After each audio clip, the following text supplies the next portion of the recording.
Good afternoon, everyone. Welcome to Tiny Classroom Training Live. We're thrilled to have you here as we embark on enhancing your professional skills. Today is our third session, focusing on how there's job skills training and then there's soft skills training. Please feel free to ask questions in the chat, as Don and Artie will be answering some as we move along. Let me pass the microphone to our esteemed coaches who will guide us through today's session. Artie and Don, the floor is yours. Thanks, Juan. And it's Don, good to see you here. And welcome everyone to our third session. And as Juan said, this is all about training. Tiny Classroom Training is about training. And when you say that to corporate people, they think, well, there's job training. And then there's something else. There's this management training, leadership training. It falls into a big bucket. But we're going to talk about soft skills training because that seems to be what leaders today lack and really need. So as we talk about this, Artie, maybe we first should define, parse these two things a little bit, the job skills training and soft skills training. What do you see as job skills training? Well, it's part of onboarding. When somebody starts a new job, it's incumbent upon their supervisor or their manager to sit them down and explain, here's what I expect you to do, here's why, here's how to do it, and then let's practice. Let me coach you, and let's get ready for it. And then I'm going to put you out there in a live situation. I think that's job skills training. And, people want to hire people with job skills, but that's not often what happens. If you're working at Wendy's and you go to the same job at McDonald's, they want you to flip the burgers their way. They do. That's sort of the toolkit for the job, isn't it? But the soft skills are the thing that we see and working with the clients that we work with most often missing. And that really is the ability to communicate more effectively and to have the social skills necessary to lead and develop other people. And these are skills that are applicable, aren't they, Artie, across all sorts of different industries. It's really a management skill, a leadership development skill.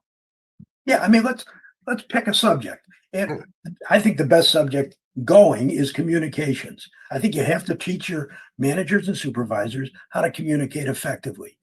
And if you think they already can, well, just check it out. But we've found that most aren't as effective as they need to be. And the difference between a good manager and a great one is his or her ability to communicate effectively. So I think you have to sit them down and just give them the basics, no different than you give them the basics about their specific job skills. Beyond the job skills, and as you're talking about it, we're talking about leadership skills, and people sort of think they understand what leadership means, but they don't really have the skills and the insights necessary to be a good leader. Problem solving, time management, emotional intelligence, adaptability, all these things go into the soft skill set that have to be developed if the company's going to reap the benefit of that individual in their organization. And I think getting our terms right here is critical. Again, there's job skills, there's leadership skills, there's management skills, but these soft skills, it's a very specific subset that managers, this is what they use day in and day out with their employees to get the most out of them.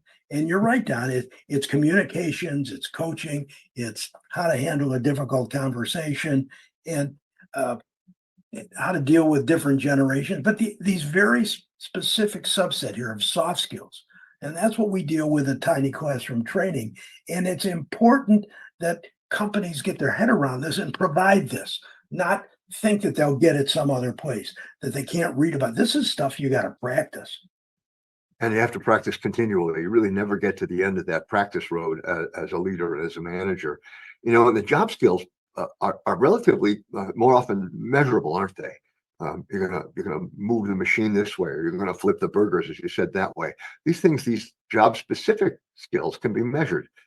And what happens when we move into soft skills and its measurability? Well, we do employee surveys for companies all the time. We've done hundreds of these, and I hate to minimize them, but what we always learn is that employees say, nobody tells me anything. How come I'm the last to learn about what's going on here? And so you can measure communications very easily in a simple survey. Do you know what's going on? Do you know why things are happening? Uh, and I think you can do the same thing with coaching. I think you can. The soft skills tend to be a bit more qualitative and a bit more subjective. And so as we move forward in those, how do I measure this? We really look at the issues of effectiveness, don't we? Already in a position. What's the job supposed to produce and how would you know? And soft skills and technical skills are combined in order to produce some sort of an outcome that's clear, it's an objective, and that's measurable. And so there's a purpose to training in soft skills. It's not just to be able to communicate more effectively, but it's to be able to produce a result with through and with the people that you're working with. And I think you're right, but there's other things that you can do to measure it. If you're leading somebody who's a manager or supervisor, you can go check with their employees. Do they know something that's critical to be known? So you can check those results. Uh, and I think you've got to also teach your supervisors and managers how they should follow up after they've done a little training. And because they've got to coach people, they got to catch them doing it right. They got to help them to improve if they're not as effective as they need to be. Managing is not an arm's length thing. It's a full contact sport and you got to be in it all the time. And if you think your managers are doing it effectively, just go check with their employees. And if they're not, then you've got to coach them, just like you're expecting them to coach their employees. If it's transferable, and I think you're right, then we better have a tiny classroom training based on fancy footwork and sumo wrestling, shouldn't we? Nah, just joking. But the idea of transferability is very important. And so you mentioned the burger flipper from company A to company B. They're going to want them to flip it differently. And in various industries, the skills you may learn in industry A aren't necessarily transferable to industry B, but the reverse is sort of true in soft skills. They Yeah. really are transferable, aren't they? Yeah. I mean, how you manage your employees. I'm in the gaming business, or I had been for years, and hospitality has a certain set of job skills. You're right, but the management skills, the soft skills are all the same. And if you come from banking into management, I think you're into hospitality. I think it's the same thing. You're right. So if we think about how do I learn these things, it really is how do we train for technical skills? How do we train for soft skills? What would you see maybe the difference there? Obviously, technical skills, job specific skills are hands-on, measurable, often mentored forward, and workshops and that sort of thing. How do we train differently for soft skills? Well, how do you train differently? I think I've got to tell you what the basics are. I got to tell you why those things exist. And now I'm going to tell you some things you could do to mimic the best practices. And then I've got to coach you. I've got to work with you.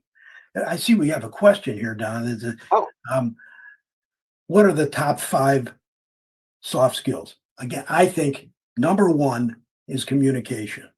I mean, you've got to get that down because that's the basic skill that all the others tend to revolve around. Number 2, I think, is coaching. How do you use that communication effectively to get people to help people get where they want to be? And coaching is not about catching them doing things wrong, correcting them. It's about what do they want? What do they need? And helping them get there. So there's communication, there's coaching. I think emotional intelligence, I think situational leadership, I think those are soft skills that help people to be nimble enough to move around throughout the day. And then, handling a difficult conversation, I think that's number 5. And, whether it is or it isn't, the fact of the matter is that managers are dealing with difficult conversations all the time. And they have more of those if they're not good communicators. and let's add a 6th there, Artie. The one we wrestle with a great deal is multi-generational leadership. In some cases, there's 4 and even 5 generations involved in the workplace these days, and sort of the run-of-the-mill manager really is befuddled by it. They do not know how to manage multiple generations. We see it in the news feeds all the time. Nobody can manage millennials, so on. But there's a skill set that goes with that, and it can be learned. And it could be learned. But I want to reiterate, Yeah. it all revolves around communications. You've got to be able to get your ideas across. And the flip side of communication is you better be a good listener. You better know how to understand what people are thinking and saying and doing. And that's all about listening. So I think communications is the first and the most important course that every company should give to their managers and their supervisors, because you can't take it for granted that they are good at it until you go through it with them and let them self-assess themselves. They'll figure it out.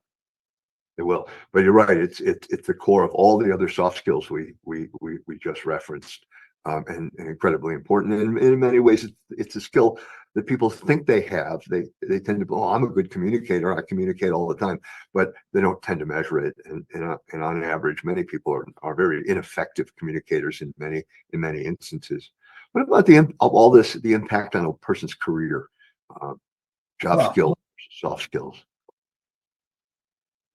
The most effective leaders are those who communicate effectively, those who manage their people effectively, helping their people get where they want to go, making their people feel comfortable in their jobs, and getting the most out of them. That's the leadership skill, and that's the result that you're looking for. And I think if you can't communicate, you're not going to grow in the company. You're not going to move up that hierarchy.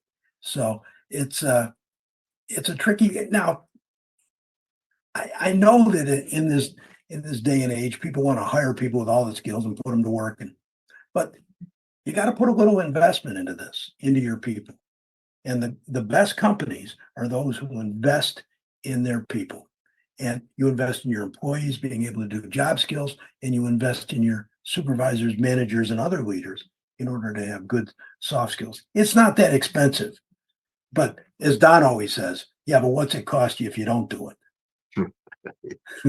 That's a whole joke about a CEO saying we got to spend money on training and getting them ready for the work, and the CFO says, yeah, but what if they leave? And the CEO says, but what if we don't train them? So it's an interesting roundabout. Yeah, what if they don't leave and we're left with people that are ineffective in their jobs?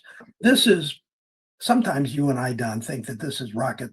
This is something you ought to get. But I'm telling you, it's not rocket science, but it's something you got to pay attention to. And we encourage everybody, and we're getting up on the time frame here. So I just want to wrap this up by saying, look, you've got to invest in your people. You got to invest in people knowing their job skills so they can do them effectively, so your customers get what they expect. And you got to invest in your supervisors with some soft skills, so that, and soft skills, frankly, are the job skills that supervisors and managers need in many ways. So don't overlook those. And take a look at Tiny Classroom Training. But even if this isn't your flavor, take a look at training your managers and supervisors for the soft skills they need.